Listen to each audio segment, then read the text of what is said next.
yan yung hi mga kapet lover ko dyan. Ito yung time na sobrang bagsak na bagsak ako way back 2023 dahil yun nga, nagkasakit ang aking alaga. UTI po ang naging sakit niya. Isang gabi lang po yan na halos hindi po siya makaihi. Sinusuka niya yung lahat ng kinakain niya or iniinom. So kinabukasan yan ay pinadoktor ko din.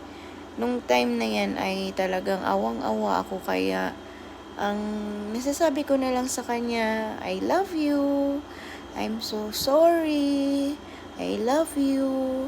Yan lang po kasi para gumaan din yung pakiramdam niya.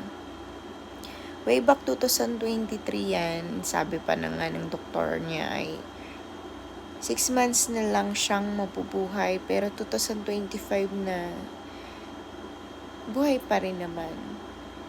3.5 na lang po siya dyan talagang bumagsak. At hindi ko naman talaga pinapansin dati na ba't bumabagsak yung timbang niya. Ngayon, sa awa ng Diyos, 6.8 na siya last na kilo niya. Thanks God.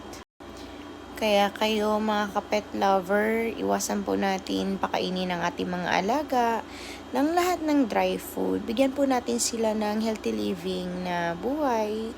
Kapag tamad po kasi talaga uminom ng tubig ang mga pusa natin.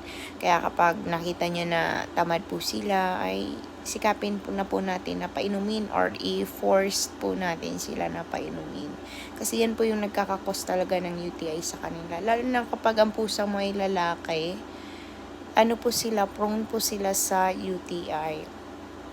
Kaya, sobrang hirap talaga mawala ng alaga. Parang heartbreak ba? Hirap talaga. Kaya kung ako sa inyo, alagaan po natin sila, mahalin. Ayan. Salamat po sa mga nanonood ng mga videos sa mga babies ko, kay Asyong, Melo, and Chuchu. Please like, share, and subscribe po for more videos. Maraming salamat.